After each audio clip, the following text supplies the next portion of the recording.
So let's go ahead and get started and call this meeting to order. And Kent usually starts us with a chalice lighting.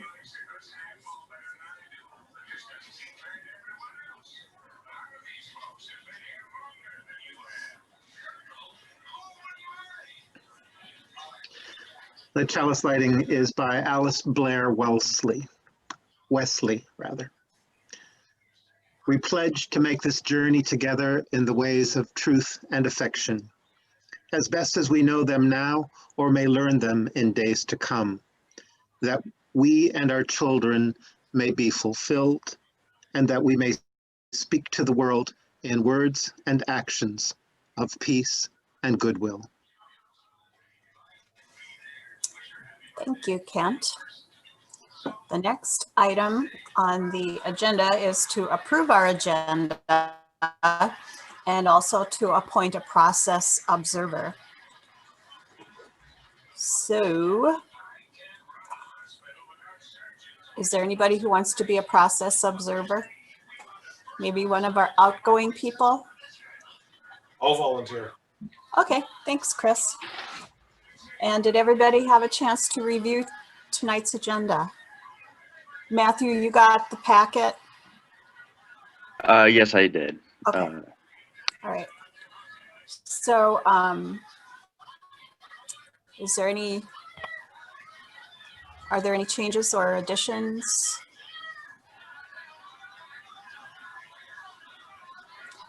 All right. Could we have a motion to approve the agenda? So moved. And is there a second? Second. Is there anybody who's against this? Raise your hand. All right, it's passed. And we will move right on to our action agenda. And the first item is the roof task force. And we have a separate document about that.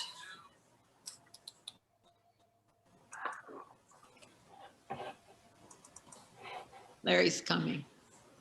Okay. What are you doing?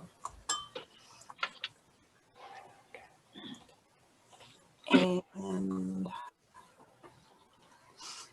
so this is an amendment to agreement between Shive Hattery and us, the client. Yes. What we have asked Shive Hattery for and what they have provided in this proposal is the next phase of work. That is, they will be preparing plans and specifications and bidding documents for the work that we would like to do next year. Actually, this amendment will cover preparation of the plans and specs for 2 phases of work. And that would include essentially the total roof on the building. But we're planning to do it in 2 phases. A little more than half would be done next year. The rest of it would be done perhaps 2 years down the road. We could see how the roof holds up on that. But what we will do is get the plans and specifications prepared now so that we have them in hand and we can do that second phase of the work also. This amendment also covers assistance with bidding for the roof replacement. Shive Hattery will assist us with getting the bidding materials to the contractors and will help us with the evaluation of the bids when they come in. The third phase is construction administration, and they will then provide us with limited assistance in the monitoring of the contractor's work as it is ongoing. The bidding work and the contract administration is only for the phase 1 work, the work that will be done next year. If we go ahead in a future time with the rest of the roof, we will have the plans and specs available, but it will require an additional amendment at that time for if we get assistance with bidding and the construction work. So that's what this amendment includes. The price for this is, I think everybody has it. yeah, I think you have that, 21050. 21050, right. That is for the engineering. The project, total project cost will be on the order of $150,000. That includes the engineering, that includes this $20,000 we're talking about here. So there will be about $130,000 in construction costs next year. Bradley, did you provide the, I did not, okay, because I just got it. it was after coming everything. together kind of late. But I can screen share it. Okay, So hopefully it says funding sources for UUFA roof replacement. that's correct. So this is a document that Dave Fox and I put together, and we have had some review on it. It's not final by any means, but it does indicate where we are anticipating funding to come from for the $150,000 worth of work that that will be done over this year and next year. So we're showing 40,000 coming out of the capital replacement fund in the endowment account. This money, there's about $60,000 in there right now. 63 is what we're showing. We're planning to take 40,000 of that for this project, and that would leave us an additional balance there for the next phase or for other work that may come up if we would run in the need for a furnace replacement or something like that. The Endowment Acquisition and Disbursement Committee is authorized to take out up to 5% of the unrestricted funds each year. Currently, we have about $400,000 in the unrestricted account. And nothing has been taken out of there over the last several years. So we have indicated that we could take $50,000 out of that account.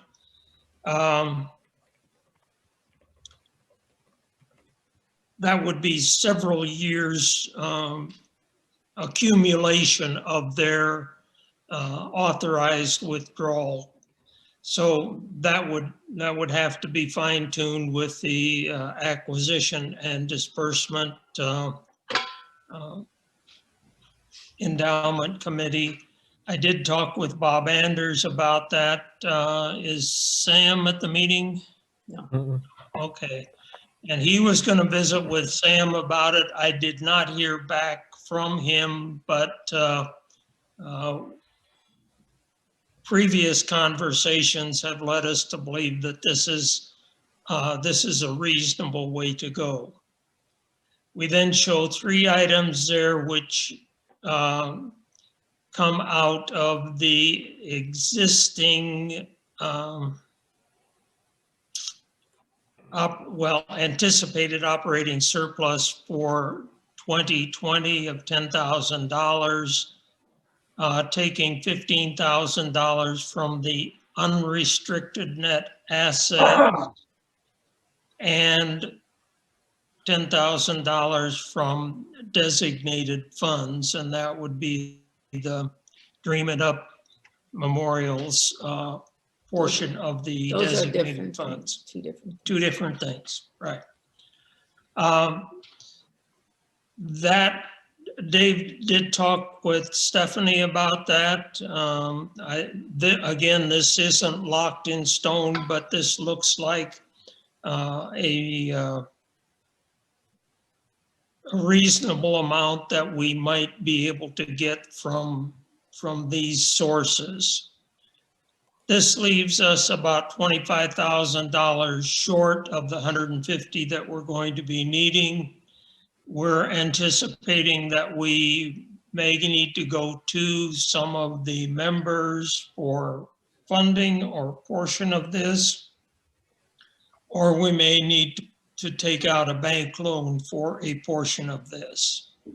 I would note that we already have a starter pledge of $5,000 for that capital campaign. So that would bring that number down to 20 to begin with. And I think that we could come up with some additional funding without a great deal of difficulty. So that totals $150,000. Just to show you that that's where we are anticipating the funding to come from. Right now, we're looking for authorization only for the Shive Hattery contract, which is the $20,000 plus. So that's the entire project, the entire initial phase of the project, what we want to do, where the funding will come from. And then the second phase is off a year or two down the road, and I guess we'll deal with that at the appropriate time. So are there any questions on any of that? Larry, does the overall project, so the 150 and the 132 phases, that's really just construction costs, right? That would be construction costs. We do have in the 150 for phase one, that does include the engineering cost contract that we're talking about right now. Okay. There may be a bit more engineering in the phase two, but it would be substantially less than is in the phase one.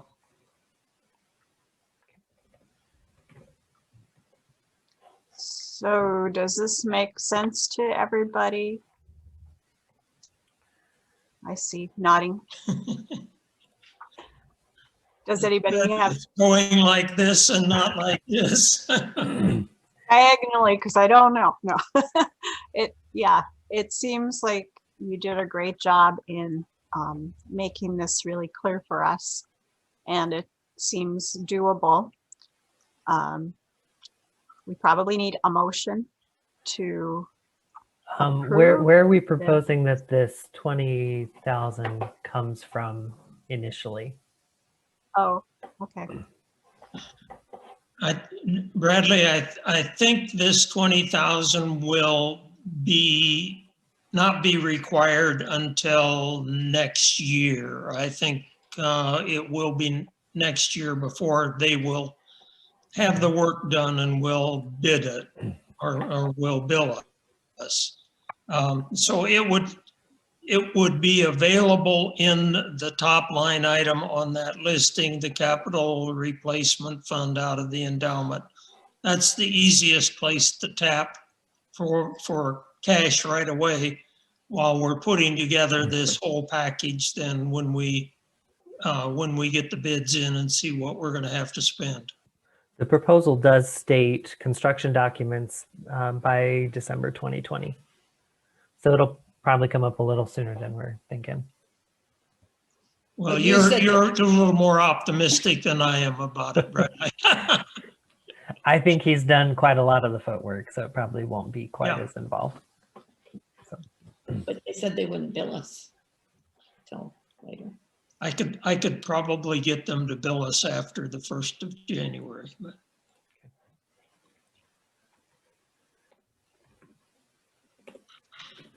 Well, does that seem reasonable to people?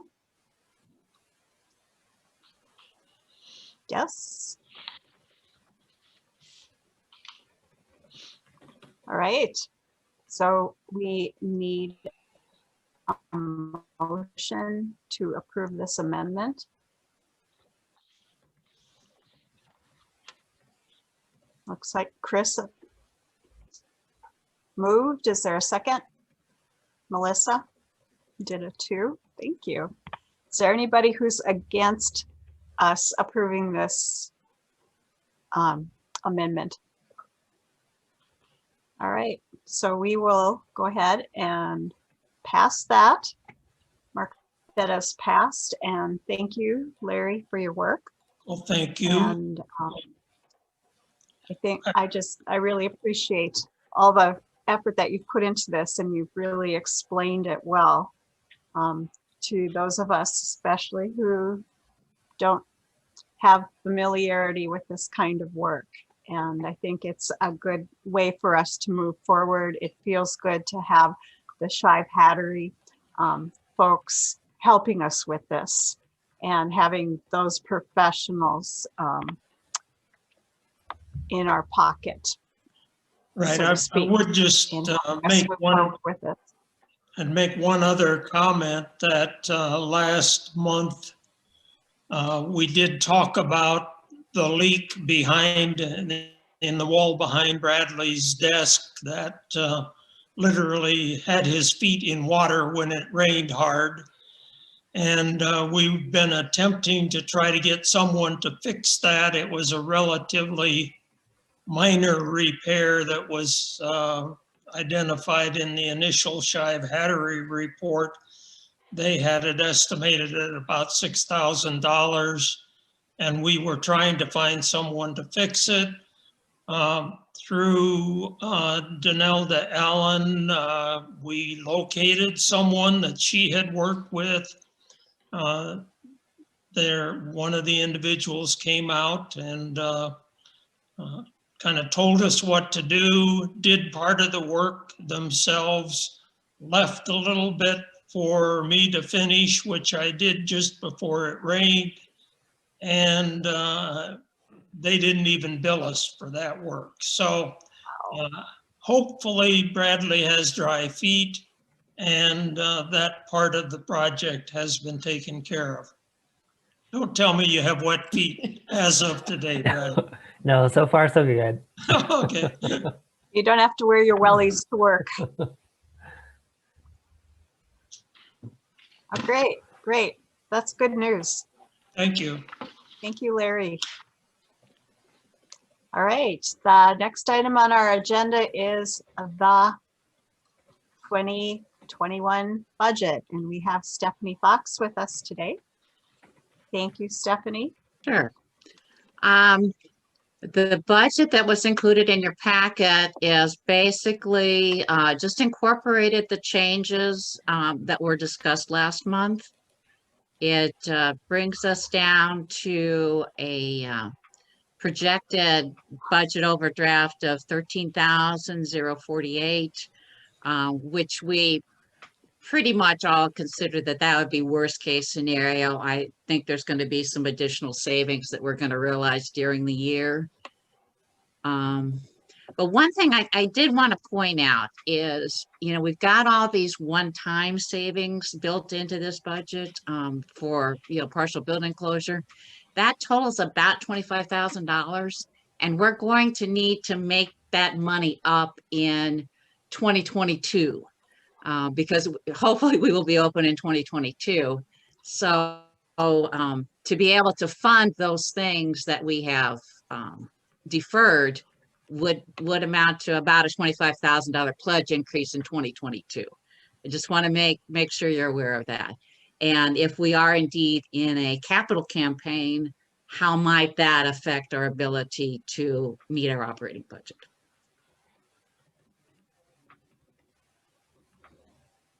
We did have 2 budget hearings. I think 6 people attended the first one. There were 10 people on the call, but I think 4 of them were on the committee. No comments. And nobody came to the second one. So honestly, I'm not sure people had opened the budget document. But because I would have expected a couple of people to have had some comments and they didn't. I think what I will do, so it was only in last week's weekly email because we didn't have it before that, or I didn't know it needed to be linked. So it's been linked now. I think I will change that little blurb in the email to something like, here's the draft budget. Please take a look at it. If you have any questions, reach out to the Finance Committee. Mhm. Is there any way we can put it on the website, Bradley? That's what Mary and Ralph. Yeah, wanted. I can, but it's still a distribution through the weekly email for a link. Oh, okay, okay. Unless I have a specific list of people I need to reach out to about that. I don't know. They both said the membership tab, I think. Yeah, I could pretty easily put it, say, on the annual meeting subsection of that tab. Okay. Is it possible to simplify this budget, like publish it in just big hunks, Stephanie? Because I think one of the reasons people don't pay attention is it's so many lines and it's so many numbers where what they might want to know is just the general concept, the overview. Mhm. Yeah, we could collapse it. Definitely that's maybe what I meant. sections like it's almost like probably as many people that want to see it collapse might want to see it expanded. I think we would definitely need to leave all the committee lines Mhm. there because people, I don't think people are going to want to not see their committee. But maybe we could collapse like some of the more administrative kind of things that they wouldn't care about. That's certainly an option. I mean, we can tweak this however you want. I think when it if comes we time want people for, to pay attention, that it has to be in some other form. And that's been recommended to us several times, by our consultants. Like, this isn't a general document. This is really a serious working document. Mhm. And I'm grateful for it. That's not what I meant. Yeah, I'm I mean- grateful for all this work that's done. It's just that communicating it feels like it needs to be done differently. Sure. I mean, there can definitely be multiple versions of the same thing. So, I mean, if you would like us to collapse it, we can do that or make both available. I think we maybe should have both available because some people like the details, True. some don't. True. But whether maybe that would happen for the annual meeting, is that what you're thinking, Sue? Or putting it up now. I mean, I assume if it's going to happen, I don't know how long it takes. collapsing, it's pretty quick. That's what I was thinking. But if we're talking like some other format, say like in like a pie chart or a program kind of format. No, I think like there's we've used advantages before. to that, but that's really not what I was suggesting. I was thinking of a simple thing at this point. Or perhaps make both versions available, a summary version and a more detailed version. Mm-hmm. Yeah, I tend to think and agree with Stephanie that as many people that want it condensed would love to see it condensed. There's others of us who are used to seeing the detail and will be looking for that detail. So maybe what Chris said makes sense, is having it available both ways. Are there any concerns on the actual figures? Yeah, there's a good question.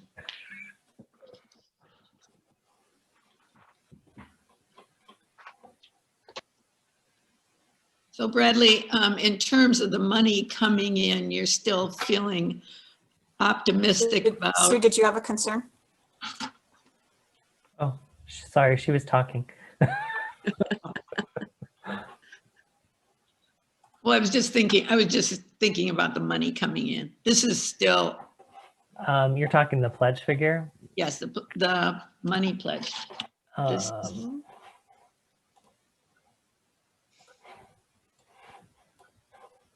my estimate actually went up to 292 because we had I think 10 folks that got a letter that their EFTs would continue unless they contacted us.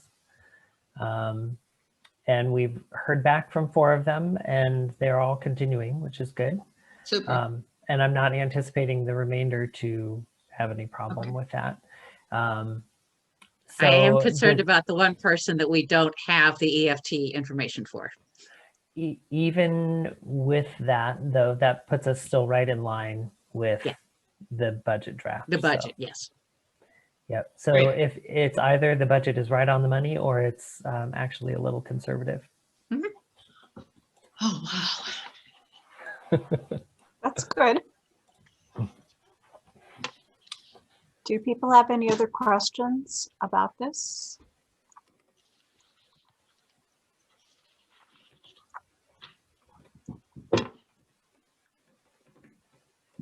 All right, so looks like, what do we do? Approve the budget for presentation at the meeting?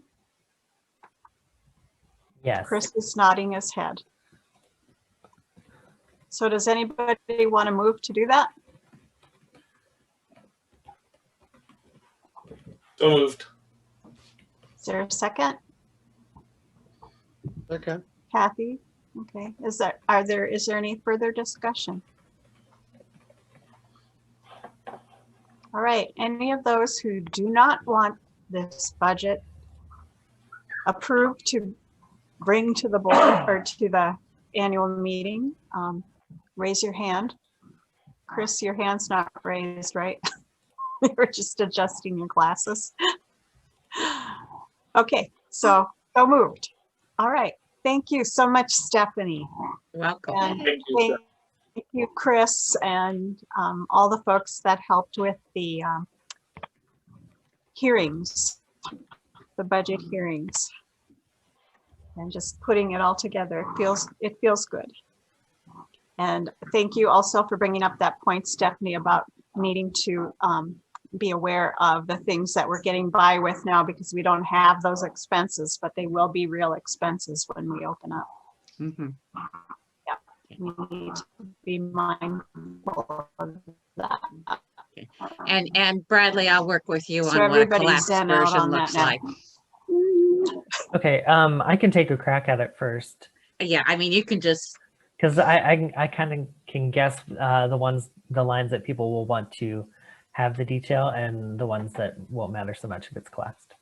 wonderful, thank you. Thank you. And then Bradley's going to put something in this week email message. I will do the current. I'm taking tomorrow off, but I will do the current version again this week, and then as soon as I can, I will add the condensed version. And do we know why Bradley's taking tomorrow No. off? Because it's a really, really, really No. special day for No. Bradley. It's an anniversary of the day he was born. Oh, well, Happy So- birthday. We all Thank need you. to wish him Happy happy. birthday. Woo. Happy You should birthday. sing. Maybe we'll sing you a song at the end. It's hard to do on Zoom.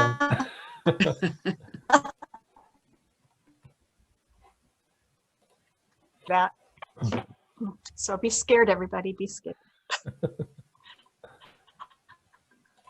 All right. Thank you, Stephanie. Okay, you're done with me? And Thank you're you. welcome to stay with us or leave as you decide. We are. Thanks. All right, moving on. It is time for the consent agenda. And in the consent agenda, we have October minutes, which were on pages 3 to 5 of your packet. And also the committee reports, none of which were received. So is there a motion? I just had a message that my internet is kind of insecure. So if I freeze up, that's why. Is there a motion to accept the consent agenda?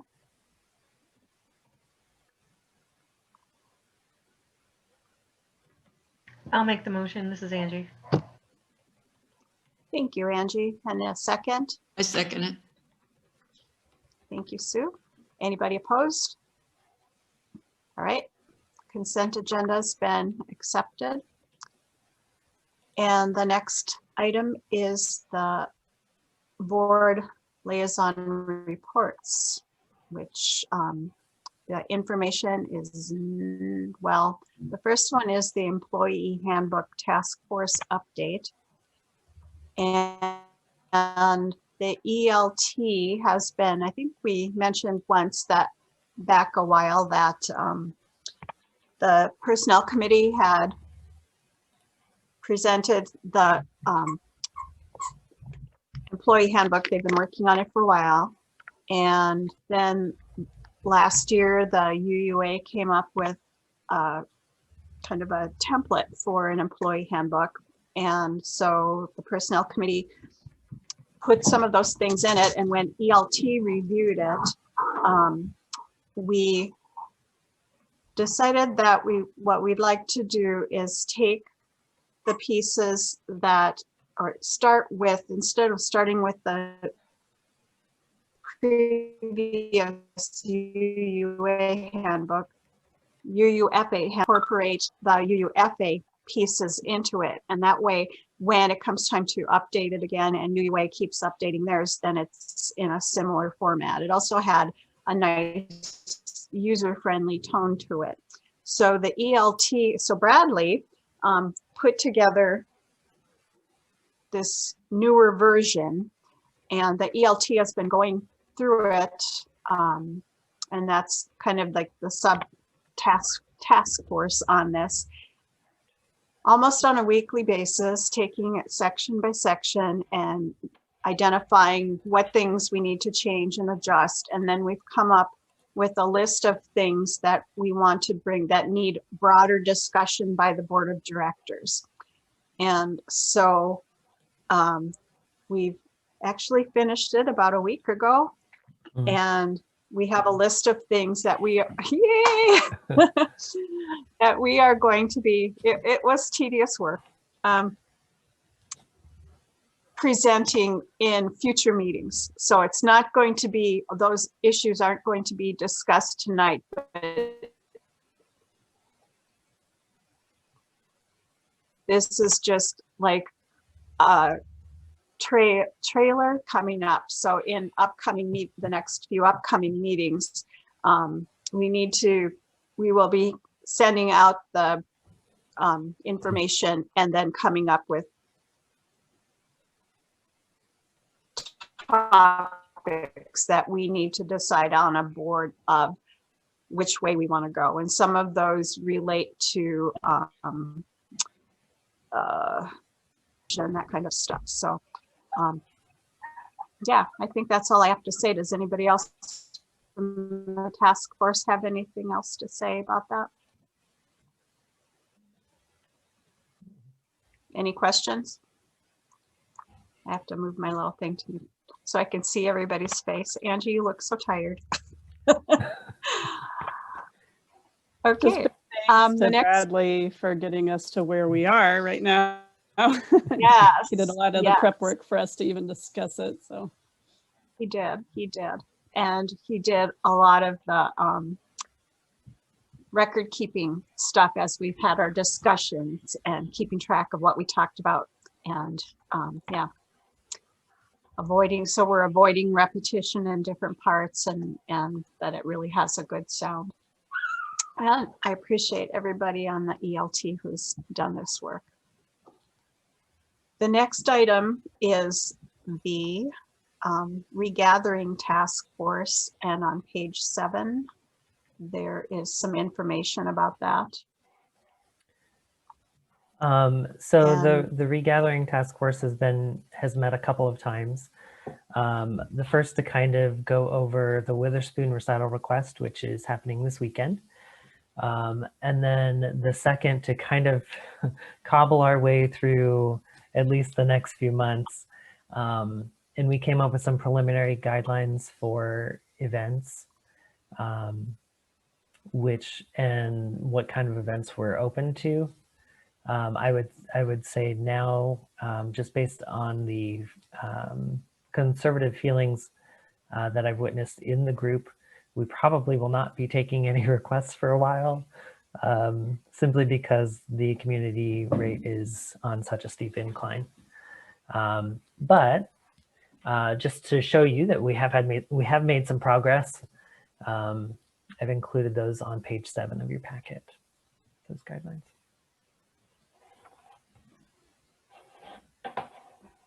Can you remind, Does anybody have any questions about what was in the packet or about that process? can you remind me who's on the task force? What's the membership? Yes. It's Kent and Bradley, Jamila, Angie, me, and Brenda Witherspoon. If you have someone in mind, we would gladly welcome people.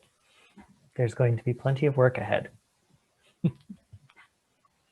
Yeah, so we've had a couple of meetings now, and we are going to keep you informed. And looking at the news tonight and looking at what's happening here in Iowa and in our own community, things are, I think we've been wise to be as conservative as we have been, and we just want everybody to be safe. This may seem like a small thing, but I was in conversation with a colleague today about this topic. And when I referred to our group as the Regathering Task Force, she was like, that is the best name for what this group is doing that I've heard anywhere. And that she found it extremely positive and uplifting, and that it does not have the word COVID. So language matters. Yep. Yep. And our university president sent out another letter today. And yeah, things are changing again daily here. So, all right. Sarah, Next item. Yes. I have a question and I don't know where it fits, but all of a sudden I got to thinking about those annual reports that all the committees did last year. Are we supposed to be doing that? That's, the annual That's meeting. later. yeah, that we have that on in the agenda a little bit later Oh, when we're talking about the annual meeting. oh, got it. So that, I thought that's maybe a I good missed question. Are you No. volunteering to write them all, Sue? No, just Yeah. mine.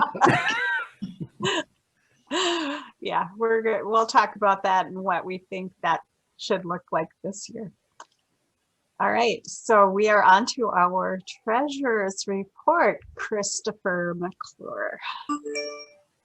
Okay, well, I'm sorry to disappoint anyone if they were expecting a very exciting treasurer's report. But our checking account balance has recovered to a balance that is well above the, 1 month's of operating expenses, and nothing's changed with our savings account. It's savings/money market account. And I've reviewed the credit card expenditures, and all of the charges seem appropriate. We are well on track with our projected pledge income, as well as our overall projected income. And Bradley, would you like to speak about the copier lease, please? Yeah. So we had the month of October was an overlapping month between the old contract and the new contract. So that's why the expense was rather steep this month. However, moving forward, it will go back down to just one. We're technically paying on 2 contracts until the original one is up in February of 2022. But the budget line will go back down to just 1, and the old contract will be paid off of the pass-through designated fund, where we have already received the check for the contract buyout. So Okay. that will not have a budget impact in the end.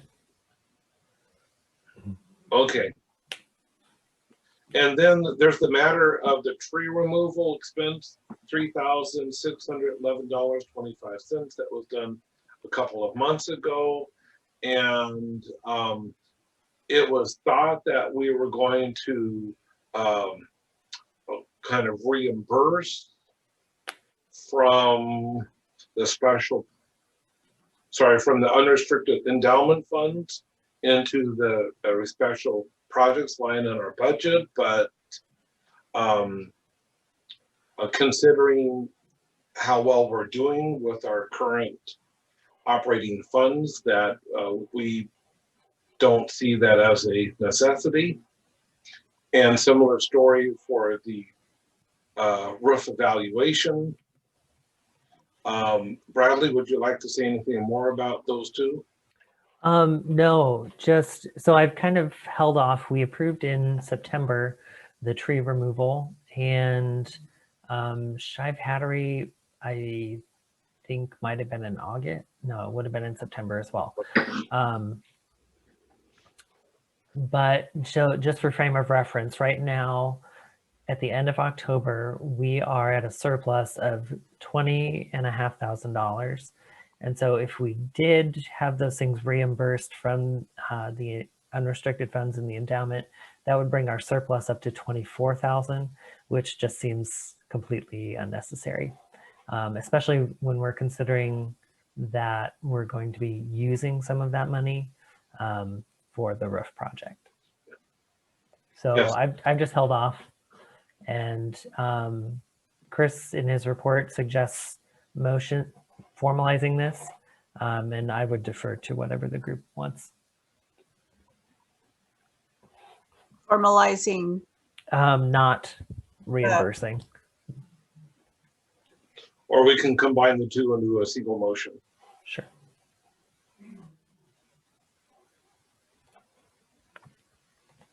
So pending any questions?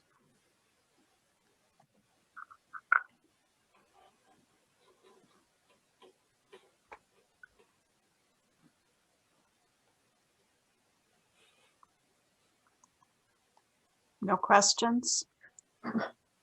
So you'd like a motion to, do you want to make a motion, Chris?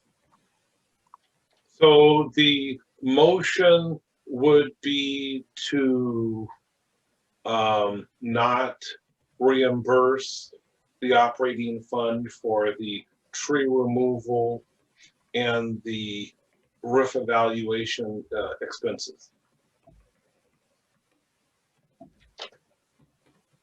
And I think that we can get exact dollar figures if you want. I know that for the tree removal, it's right there on the treasurer's report, but I don't have the exact dollar figure for the roof evaluation report. The roof evaluation, we spent most of that expense came from the roof designated fund. So there was very little that was coming from the endowment. $240.01. Yeah. Okay, so those two dollar figures, so that we would not reimburse from the endowment funds. For those expenses? Yes. Okay. Is there a second to that motion?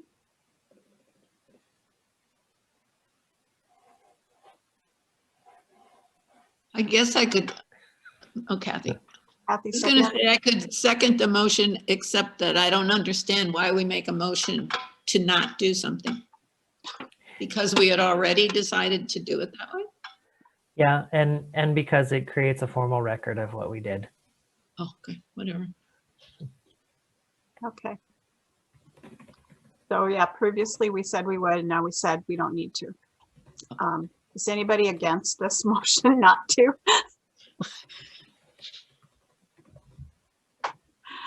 All right, so it's decided that we will not reimburse. Thank you, Chris. And we need a motion to approve the treasurer's report. Oh, yes, we do. Is there a motion to approve the treasurer's report?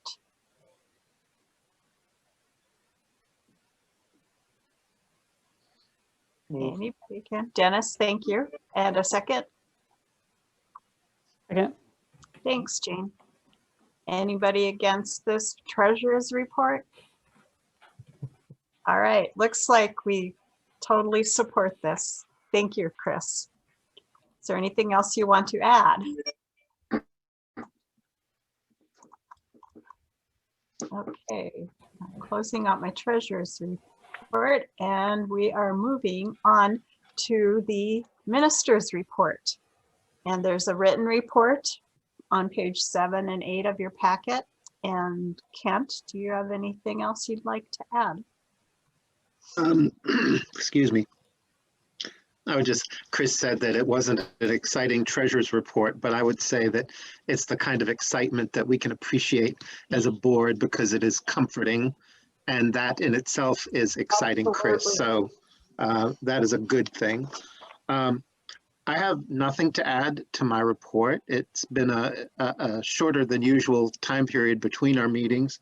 There is one area that I have asked for you to make a decision in, that we have in our online giving, we have $575 for Torret Falva, which rather than have it sit there, we would like to move it to them so they can use it in their program to feed the elderly. We have an additional 300 in unused funds on the partner church line.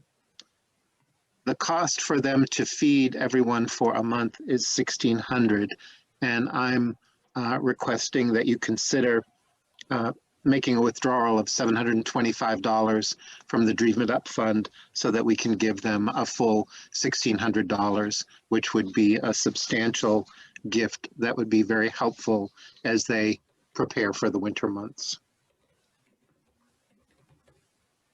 Will we continue to raise money for them? Will that continue to be on our donate page? I think that would be a decision that I'm open to your recommendations. I have that slated for January.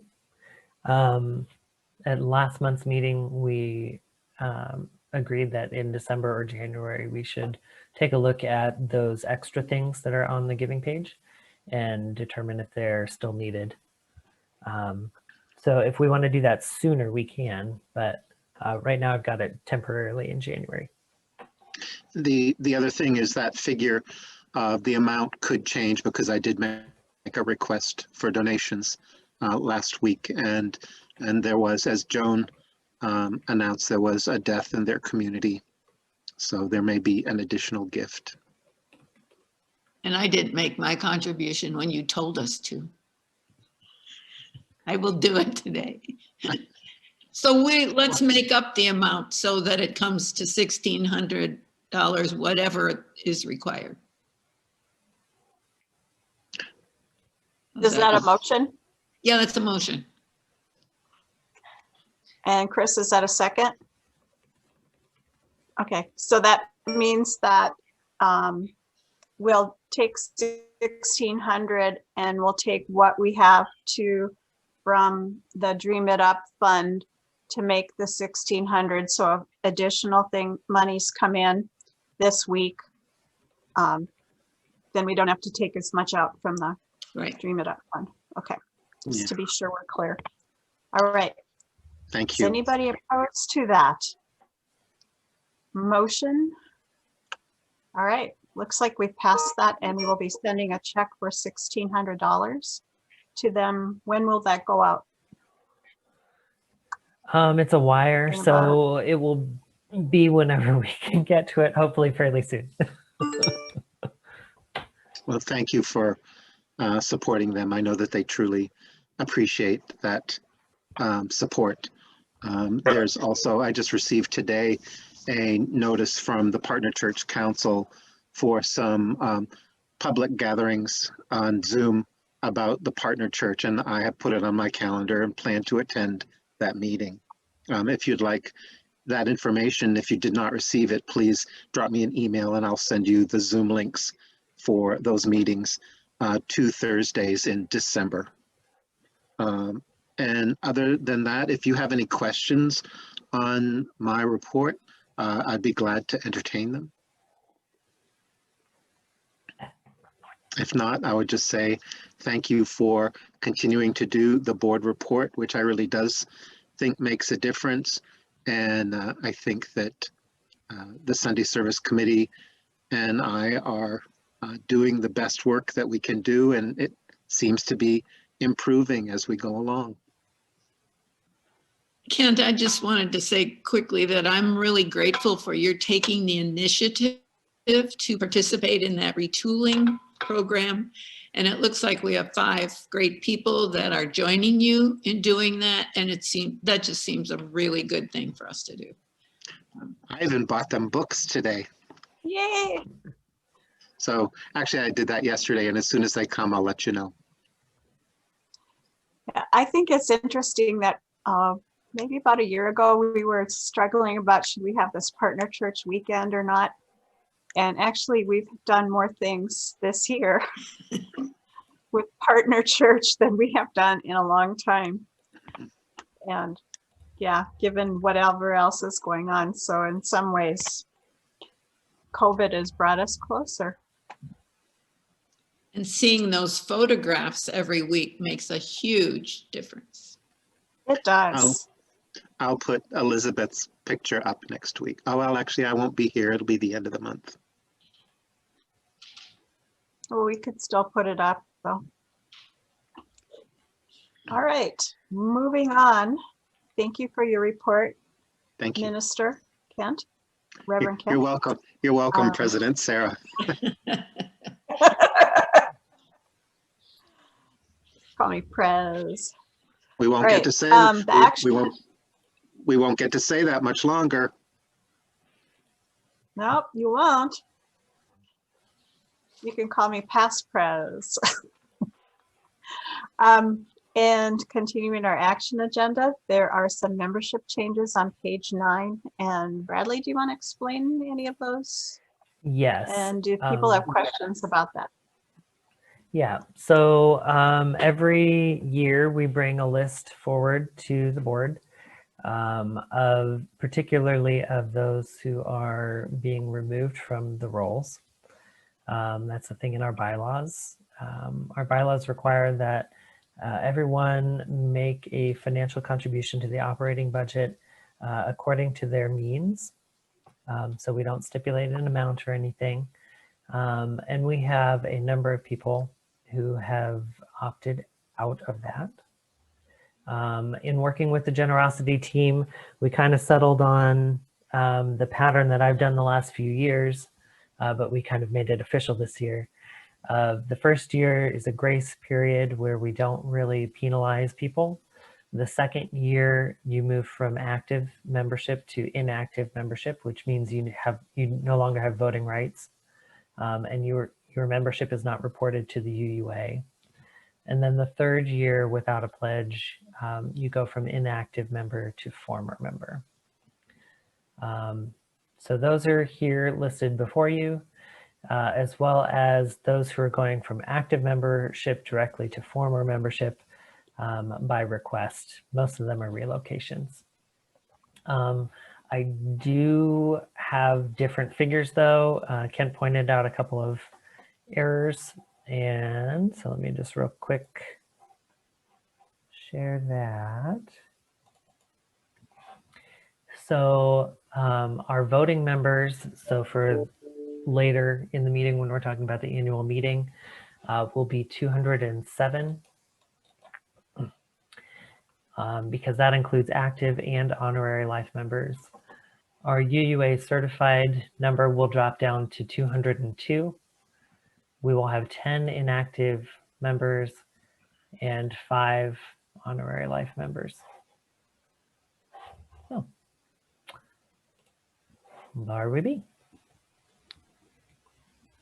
All right. Are there any questions about that? Wondering, Bradley, do you keep any record of what the trend is? I mean, are we losing more? No, my general sense is no. I'd have to go back and look at previous years. It's normally about 20.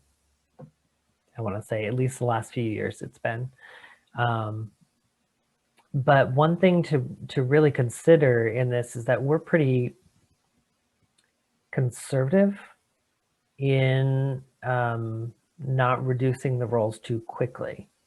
By having a 3-year period where they can become compliant, we do have a number of people who do opt in, say on the 3rd year. When they get that letter that says, oh, we're gonna make it so you're not a member anymore, then sometimes people will change their mind. And there is a certain amount of a lot of these people are not really active in the community anymore. So I think it's important to reflect accurately as best we can that those people that are on our rolls are ones that are participating and taking advantage of the community. It gives us a much more realistic perspective when it comes to planning and budgeting and things like that. I can tell you, you know, a lot of people kind of think back to the, forgive the phrase, but the glory days of, say, the first half of Brian's tenure when we were up to close to 400. And I assure you that there wasn't more than 250 that were really that active. We just had really, really loosely kept records. And so we spent the last several years kind of cleaning it up and getting a much more realistic picture. I just thought in light of our putting off the new membership person hire, that it would be interesting at some time before we start that process to know the pattern of gains and losses, so we know the scope of what we're asking people to be hired to right. move the needle in the other direction or something. Right. And that is the ultimate hope, I think, with having a membership role. But it is also important to remember that it's not increasing the role is not necessarily the primary purpose of that position. The primary purpose is to activate and engage the membership. And in so doing, it also involves the new member process and getting those people active and engaged and involved. That's really the most important part, because we have quite a number of people who are active but not too active, and it can, having someone in that role can really help to change that. And that doesn't necessarily change the overall figure. It will, though. Over time.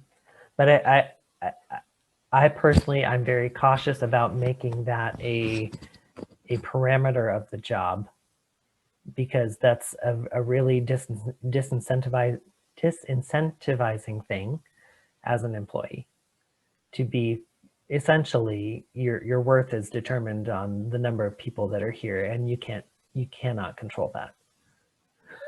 You can do things that will hopefully help, but ultimately it's not an absolute.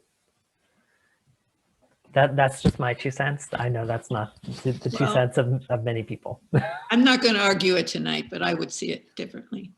One of my concerns is that I don't think we've really made personal contact with these people. They get a great letter, and Bradley he's my favorite person when something has to happen, like the pledge drive, and being in touch with people and keeping track of all those things. But to have people go through this process and we don't generally connect with them personally, even at the first stage, feels like something we should be doing. And maybe that's a big membership thing. So I'm really looking at it from the standpoint too of money. Just exactly like Stephanie said, we can't have our membership drop by 20 every year and think we're going to support what we've been supporting. So you'll note in the packet that it does say that as of today, we still have 14 members who have not yet pledged. So they're in that first year of the 3-year cycle. So now that the pledge drive is essentially concluded, it would be a really good time to reach out to those people and try to engage them and make that personal contact. I was on a webinar today or yesterday on improving nonprofit success just in general.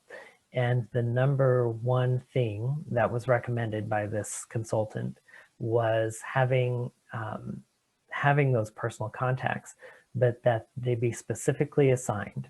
So each person, say on your board or whatever body is doing the reaching out, is specifically assigned to a certain set of people, and they reach out to them throughout the year. Cool. So that might be something we consider in the future. Yeah, good. And another point is that traditionally we have a membership committee, and the membership committee hasn't been active this year as well. So it doesn't just land on the shoulders of a membership coordinator, and having a membership coordinator doesn't dissolve the work of what a membership committee can be doing as well. Yeah. On these, Any I think we do have to formally approve the changes to the Oh, yeah. roster. Okay. So is there a motion to approve these changes? I move that we approve the changes as presented. Thank you, Sue. Is there a second, please? Thank you, Matthew. So is there anybody who is not in favor of this membership roster? All right, so it has been approved. Thank you, Bradley. The next item is the slate of candidates, and we're not too far off our schedule here. And that's on page 9 as well. And it appears that the nominating committee has everything filled except the treasurer, secretary treasurer in 20 through 2022. That one's vacant. So we have Angie as president, Carol Spencer as vice president. Sam Ossie will be one of the board at-large members, as well as Mike Brenkham.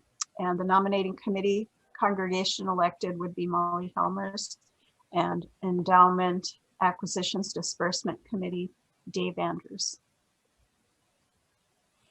And Bradley, did you have any other information from the nominating committee? So it was a different approach this year. Letters went out to all the candidates, and then they followed up with phone calls or emails or whatnot. And it ended up that people ended up accepting roles that they weren't originally asked for. But that's okay, I guess. But it did leave us, we went from, I think, 4 or 5 treasurer candidates down to none. So the reason that we did ask Chris if he could continue, he has a class that he's teaching next semester that will directly conflict with board meetings. And to be honest, he's served 2 years, and that's a fair term.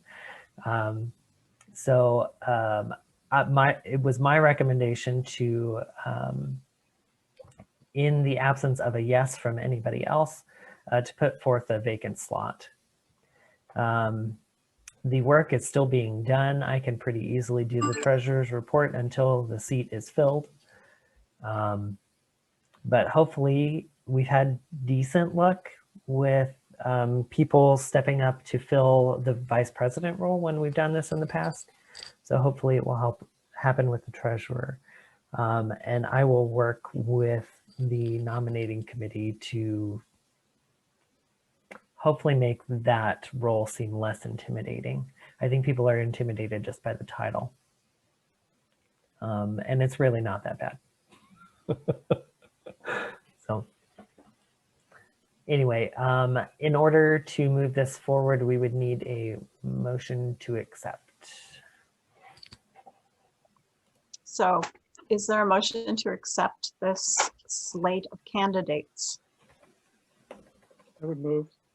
Thank you, Dennis. Is there a second? Thank you, Chris. Is there anybody who has objections to this slate of candidates and does not want that moved forward? All right. Looks like it is moved forward. And so this will be the slate of candidates that will be presented to the and at our membership meeting in December. All right. And the next item on the agenda is the annual meeting agenda and rules. And this is our second reading, and that was be on page 10 of our packet. Did everybody get a chance to look at that? Looks like Matthew's got a question. Oh, sorry, I've got something in front of my face, so I didn't see it. Matthew. Jaden and I were wondering if we needed to be present at that. At the annual meeting? Yes.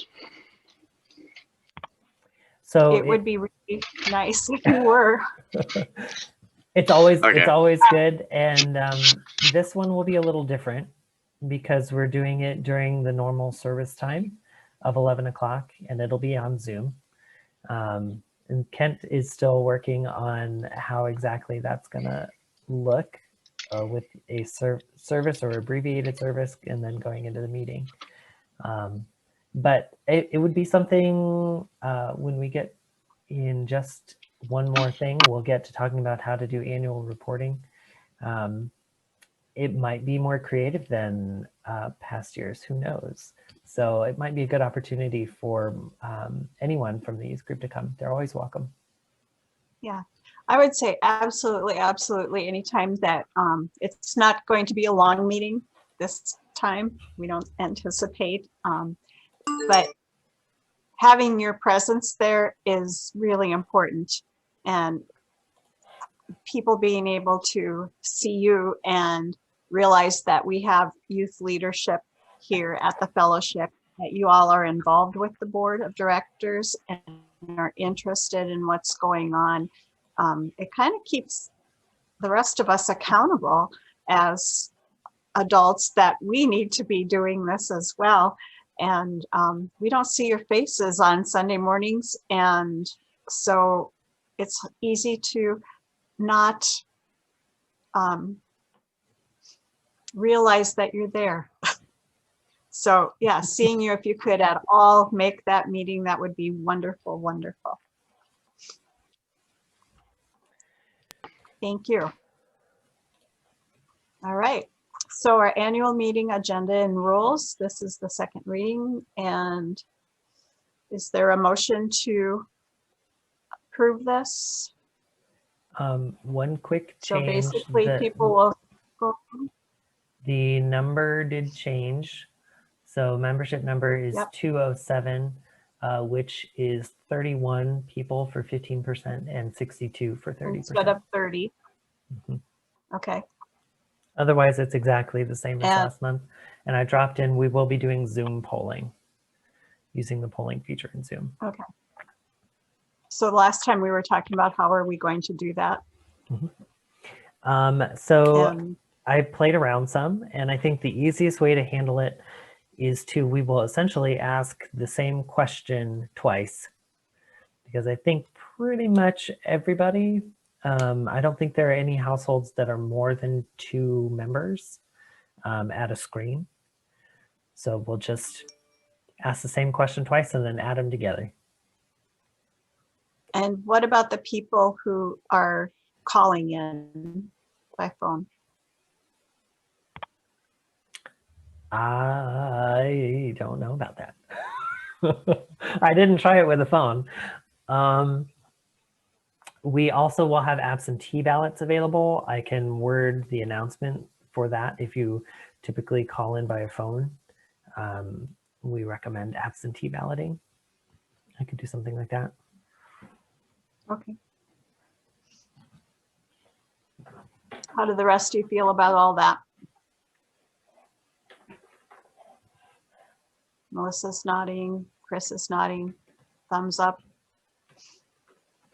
Matthew, Jaden, okay. Dennis, all right. Okay, so is there a motion to approve this second reading with those modifications of the numbers? I didn't. I was looking the other direction, so I didn't see if someone did, is making that motion. Except for Kathy, you were kind of motiony. I will make the motion to approve with those Okay, changes. thanks, Kath. Is there a second? I second. Jane? Oh, okay. Looks like Jane. Okay, anybody opposed to this? What are you laughing about, Chris? Actually, I think that Matthew verbally said he would. Yeah. You said Well, Jane, Jane so- was waving and Matthew said yes. Oh, so okay. we have 2. Okay, so that thing is passed, and we'll go on to the annual reporting. And usually each year we have Bradley contacts people far in advance and asks them to send in written reports, and we compile this document that has our annual report in it. And we present that during the meeting and have it available online and all that sort of thing. So the ELT, when we met last time, said, how are we going to do this year? What are we going to do? Do we need an annual report? The committees haven't been all that active. How can we do this? Is there a creative way we can do this? And so I'm putting that question out on the table.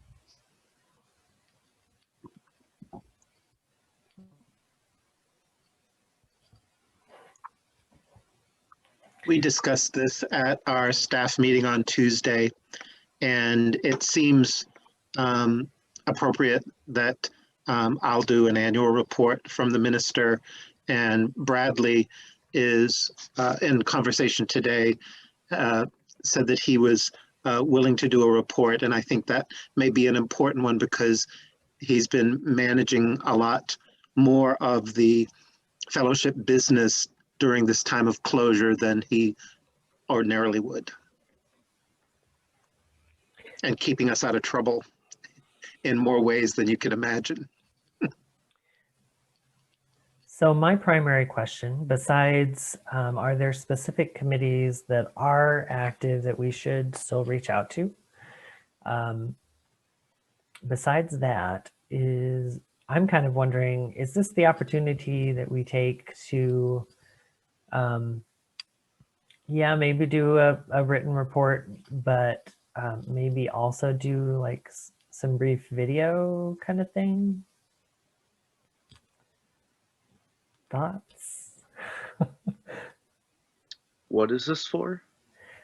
So every year we all the committees and the staff put together a written annual report. It's about 20 pages. It's kind of dry, just of what has happened in the year, the big projects, the highlights, that kind of stuff. And this year, you know, we've only had a couple of committees, the finance committee and the generosity team come to mind. So that's like fundraising and stewardship. Sunday services. Oh, and Sunday services have all been active, and all the rest kind of haven't been as active, if at all. So it seems like an opportunity where if we want to try something different, it's not going to be as challenging as when there's 15 committees. And at the annual meeting, like it varies from year to year, but we've had different groups present. Last year we had all the committees say what they were hoping to do this year. And it took a very, very long time. And what I'm kind of thinking is maybe more along the lines of recap.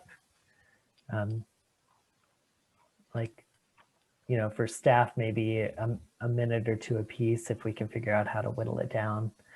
I don't know, it just seemed like an opportunity to do something different if we want to. Well, that's kind of what we did last year, a recap. And as I recall, we were limited to like about a minute or 2 minutes. And I remember because I really didn't like the idea. And then when it came to be, I thought I really did like the idea. I mean, it's a survey of what's going on. So I'd like us to convey that there are things going on. I think that's especially important. Correct me if I'm wrong, Kent, but I think looking forward to when we're looking, for example, for the next minister, I think it would be good for us to show that, you know, we have activities going on. Maybe this year's kind of a special year, but we still had stuff going on. And I assume that somebody looking at us would want to see, okay, what's been going on these past few years? How have we been functioning? Yes, and anyone being in search who is looking at multiple congregations, I mean, every congregation is dealing with the pandemic in their own unique way. And I think that our pandemic year has been as strong as many.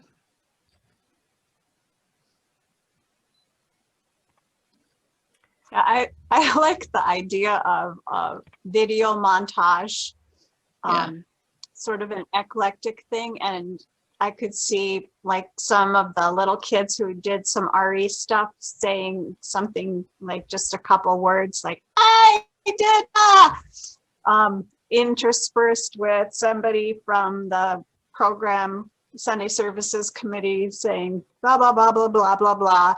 And maybe youth having a minute or two to do something, and maybe people who've been in Soul Matters, a couple people saying what that meant for them.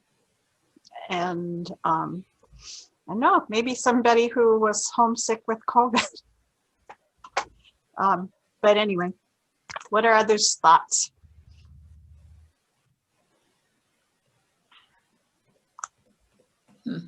It'd be a way to make the annual meeting more fun. I like the idea of pet cameos. Cat tails and dog faces. Oh, yeah, I deal with this all day, every day with my cats. Yeah, we saw that tail go across your screen earlier. I did anyway. Yeah. Well, I think that it's Trying to important figure out what have is that? It's a cat tail. I think it's important to have a written record, just so we have some written documentation that anyone can pull up, as well as just so that we don't have to foist that upon the general membership during the annual meeting to actually have a little video, so part of a video montage for each of the committees. So just a short couple of sentences of what has happened in the past year, and maybe 1 or 2 sentences as to what the plans are for the upcoming year. So I don't, we didn't include this kind of thing in the agenda that we just approved. Right. So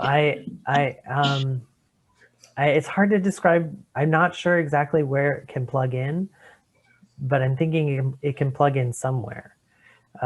So I don't want anyone to be upset if it doesn't show up in the actual meeting. But I think we can still come up with something cool that can reach people who say maybe aren't as tuned in a meeting setting, or they don't want to read a report. We can still reach them in a new and creative way. And I do have quite a few pictures that the various groups meeting have sent me, so that I've been showing earlier a picture now and then, but I've got quite a few that I could turn into a short presentation. Oh, so funny. So we're up to 3 animals now: cat, dog, and bunny. So I'm hearing a written piece with Minister Bradley, Generosity Finance Sunday Service, maybe RE. I think there has to be RE.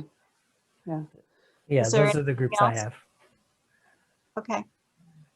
And how would we want to go about if we did a video soliciting, and what would we want to include?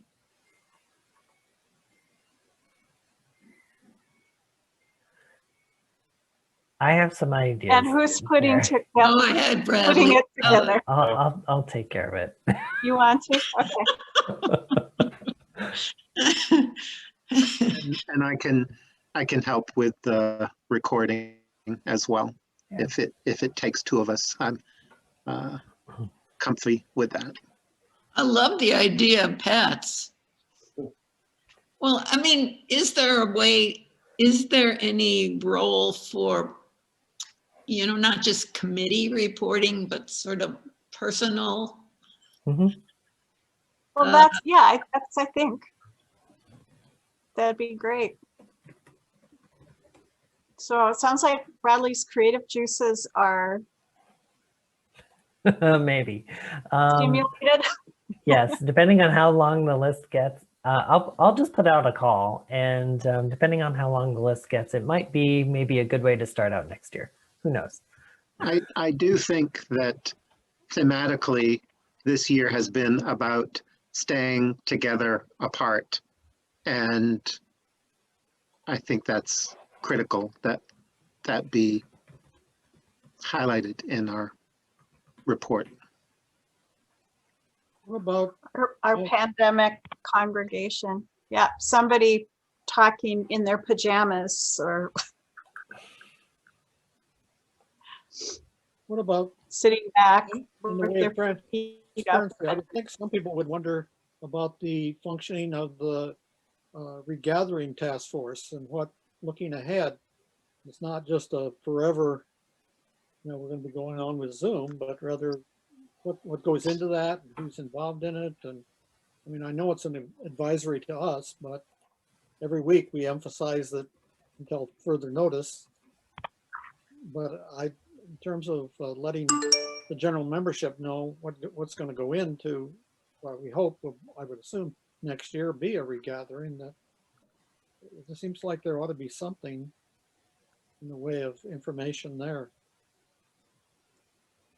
I agree that it would be good to have a brief segment on the work of the regathering task force, but it's not developed to the point where we don't want to have suddenly 60 or 70 committee members. It would be a great way to invite others to be involved in the process. But I think that when we are ready to share the entire bulk of the work of that group may require a special meeting. But I think I completely agree with you that it's on the mind of the congregation and should be brought to the front briefly. Thinking from December to the annual meeting, that's a long time to ask people to just sit around and, well, are we ever going to get together? Because some churches are already meeting, every Sunday, so, and using their buildings. So it's I would think in terms of letting people know that there's a organized way to go about this, and that the board will be getting by this mechanism input and advice. I didn't mean it detailed like, oh, we're going to do this and this and this by this evening. But just like a general overview that there's a task force and Like they've everything, been the virus is discussing. in control, so of the timetable. So Mhm. I love the idea of a video, and Bradley and I have talked about videos a lot. And what we find is that when we want something upbeat and short and kind of punchy, what we find is people make a speech. And it's just, when we want it to be conversational, it's so hard to do that. So that, I think that's the challenge, because really that's the kind of thing we want to do.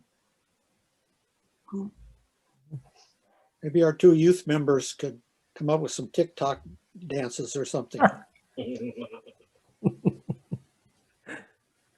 may have.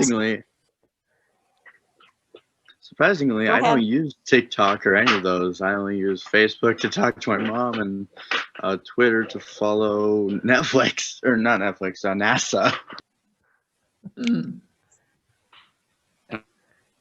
Oh, can't help you there. Well, if you have any fresh ideas, that would be great for you to share them.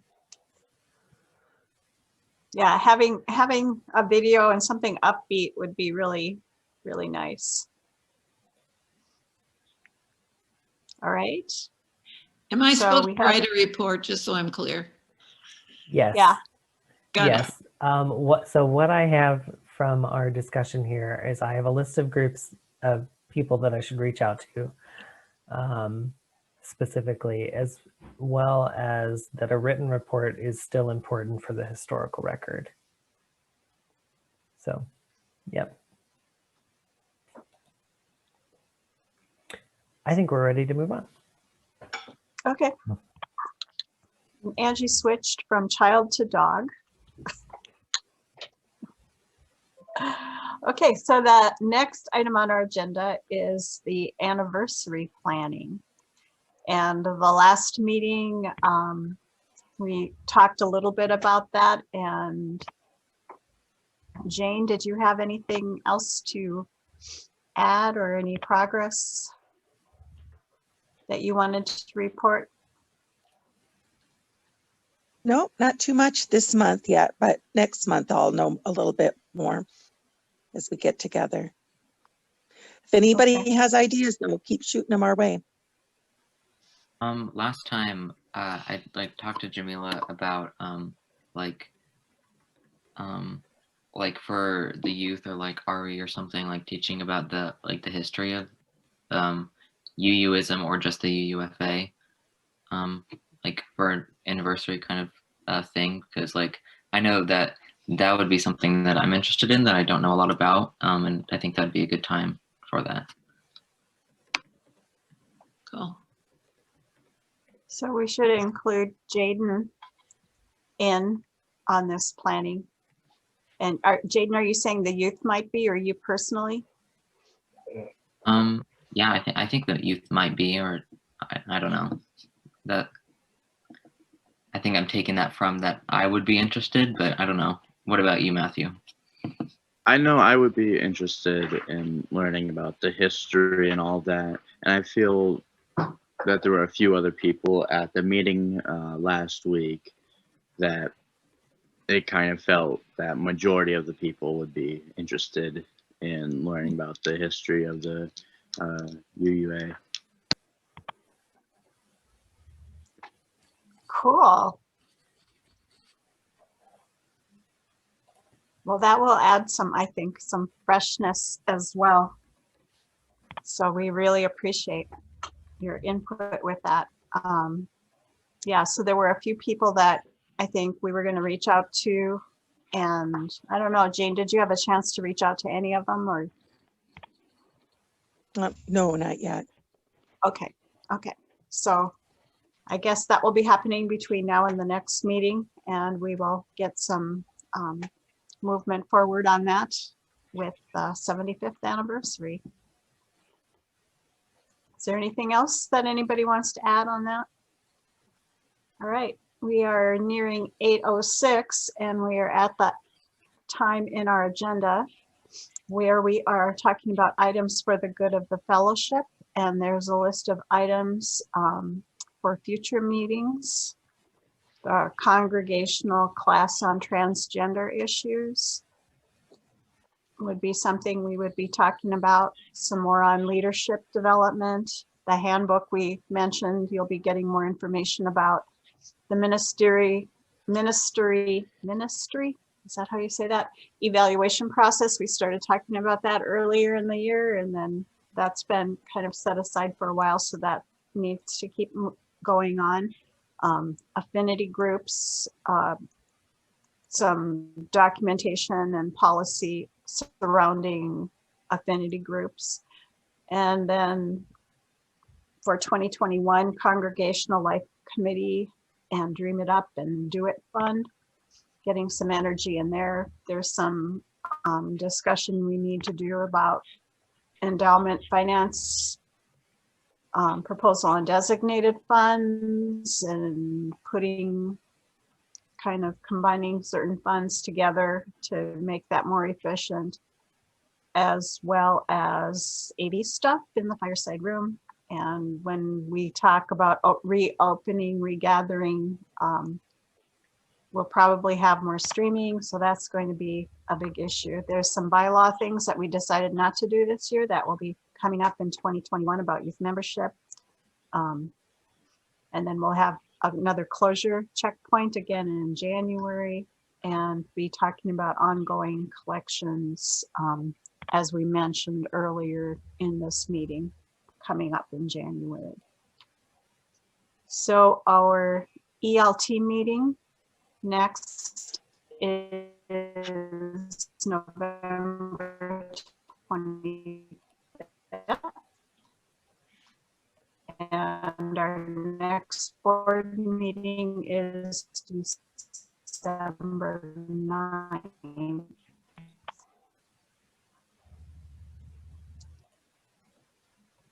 Does anybody have anything else to add?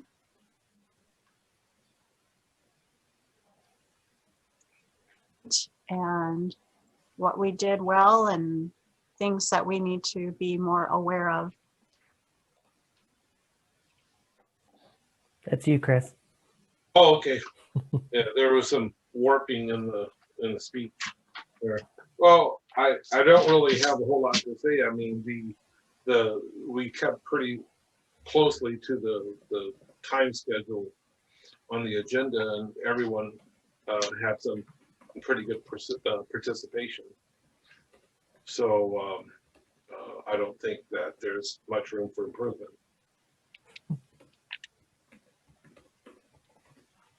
So good job, everybody. Is anything else anybody wants to add? I just know that for me, this week has been really fatiguing, or I've been feeling the fatigue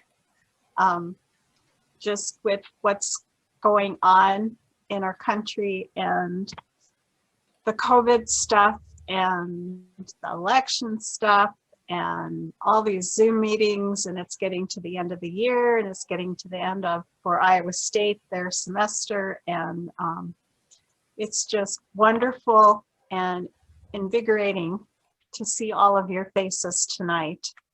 And we're moving on and we keep going, and I really, really appreciate each and every one of you.